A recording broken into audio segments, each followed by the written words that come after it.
Le marché des arts du spectacle d'Abidjan, Massa 2022, a démarré. Le Premier ministre Patrick Achi a, au nom du président de la République Alassane Ouattara et en présence de plusieurs membres du gouvernement, donné le coup d'envoi de la 12e édition de cet événement culturel phare, samedi 5 mars au Palais de la Culture à Treichville. Une cérémonie d'ouverture marquée par diverses prestations artistiques. Thème de cette édition, les industries culturelles et créatives, le défi des contenus. Pour le ministre de la Culture, de l'Industrie, des Arts et du Spectacle, Arlette Badungé Sankwame, le Massa est l'occasion de réaffirmer l'existence d'une économie créative et la possibilité de faire des exploits et de répondre aux besoins de la jeunesse par le truchement de cette économie. 182 spectacles de cirque et marionnettes, contes, danse, humour, mode, musique, slam, street art et théâtre animeront ce marché des arts du spectacle d'Abidjan. Cette 12e édition verra la participation de 98 groupes artistiques venus de 26 pays.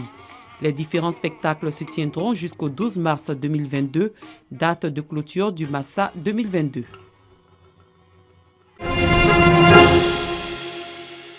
Promouvoir l'égalité du genre, c'est le nouvel objectif que s'est fixé le REVILA, le réseau estudiantin pour la valorisation de l'intellect et du leadership africain.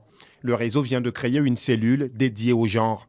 Il entend lutter contre les inégalités entre les hommes et les femmes. Vous êtes sans savoir que la question du genre est un enjeu majeur de notre ère. Il était important pour nous en tant que jeunes étudiants, leaders d'organisations de la société civile, de nous intéresser à cette question, d'autant plus que notre constitution la consacre. Donc, créer cette cellule genre au sein de notre organisation nous permettra de toucher, en tout cas du doigt, les problématiques du genre. Penser des solutions, des opportunités pour les jeunes filles que nous avons au sein de notre organisation. La cérémonie placée sous la thématique « Engagement communautaire, quels enjeux pour les jeunes filles ?» a eu l'adhésion des femmes du REVILA. La solution que je propose, c'est un engagement massif des jeunes filles. C'est une façon à moi d'inciter les femmes à plus vouloir intégrer les postes de dirigeance pour qu'ensemble on puisse mettre en valeur, voire en lumière les obligations de la jeune femme. Le réseau estudiantin pour la valorisation de l'intellect et du leadership africain a pour objectif de relever le challenge du leadership en milieu estudiantin.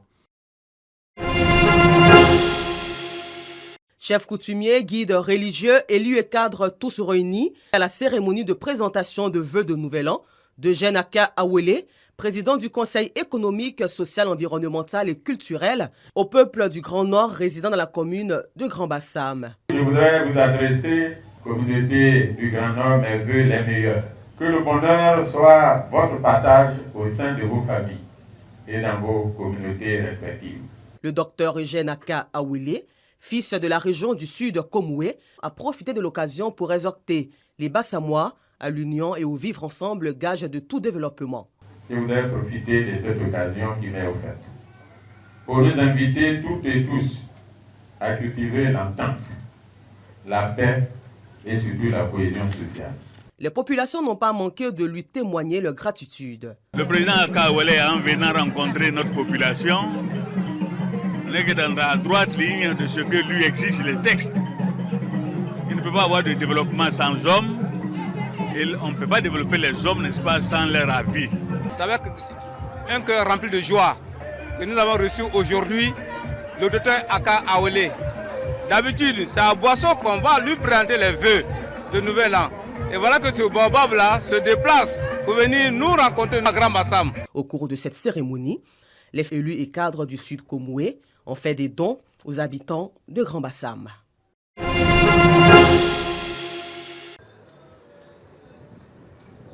Abbas est opérateur économique. Il est en première ligne pour la collecte de poches de sang organisée par son entreprise. Chaque année, il mobilise son personnel et ses proches pour donner de leur sang en vue de sauver des vies. Faites une expérience, vous verrez qu'il y a un besoin énorme. Donc vraiment, il est nécessaire que tout le monde s'inscrit à donner son sang. Mobiliser, c'est pas compliqué. Il faut réunir, il faut sensibiliser son personnel, son relationnel et organiser une cérémonie de ce genre qui pas grand chose, vous voyez. Mais aujourd'hui, avec 1500 proches, on peut vraiment sauver énormément de personnes.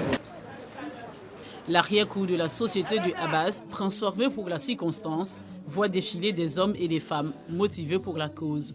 Une femme devait qui allait accoucher. Maintenant, elle n'avait pas de sein. Maintenant, dans le jus, il y avait moins de sang. Donc quand j'ai vu cela, ça m'a fait chaud. J'ai la chance ou la malchance d'avoir un sang négatif. Du coup, c'est un sang assez rare en Côte d'Ivoire. Et tant que je peux sauver des vies avec le mien, je le ferai autant de fois qu'il faudra. Et l'initiative est saluée par les responsables du Centre national de transfusion sanguine, engagés pour l'autosuffisance sanguine dans les centres de santé. Nous pouvons être autosuffisants. 1% de la population ivoirienne peut donner régulièrement du sang, c'est possible. Donc nous invitons aussi d'autres structures à emboîter le pas de l'entreprise Plastica. Dans cet élan de solidarité, 1500 poches de sang seront collectées sur 3 jours. Ces poches seront analysées et mises à la disposition de la population au prix de 3 000 francs CFA la poche, selon les dernières décisions du gouvernement.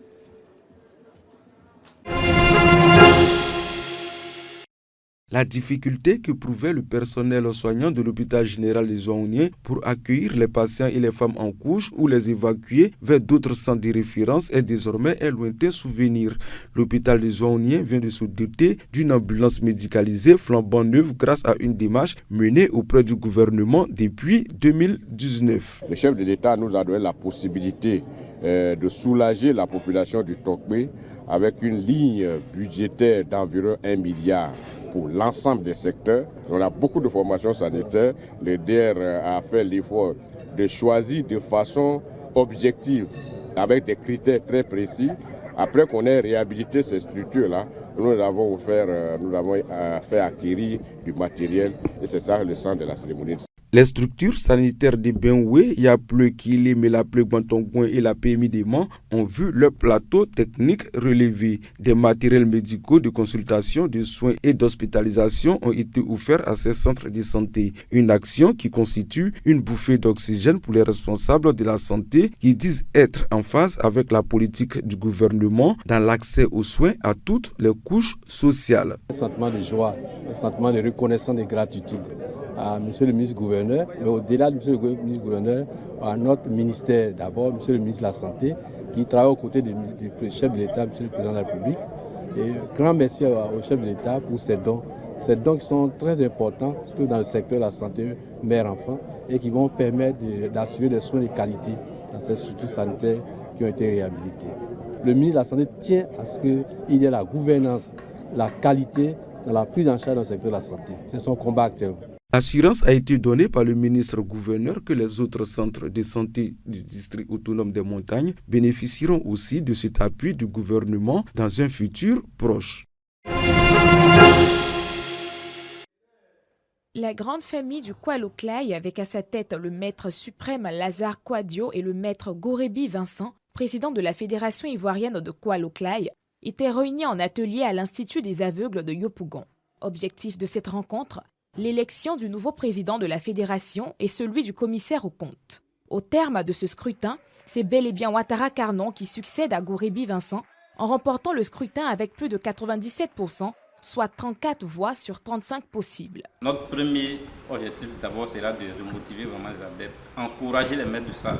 Au niveau du commissariat aux comptes, la victoire a mis du temps à se dessiner. Après une égalité lors du premier tour, Diakité Moro et Jim Modeste se sont départagés au second tour. Et c'est Jim Modeste qui l'emporte avec 17 voix contre 15. Tous nos voeux de succès l'accompagnent durant son mandat. Et il a tout nos soutiens. Nous allons travailler ensemble. Et comme vous dites, le Kualo-Klay, c'est une famille. Nous sommes encore disposés à l'accompagner pour le rayonnement surtout du Kualo-Klay en Côte d'Ivoire et dans le monde entier. Le nouveau président a adressé ses remerciements à la grande famille du Kualo-Klay pour la confiance placée en lui. Il a affirmé sa volonté de mettre tout en œuvre avec l'appui de son prédécesseur pour implanter la discipline sur toute l'étendue nationale et sur le continent.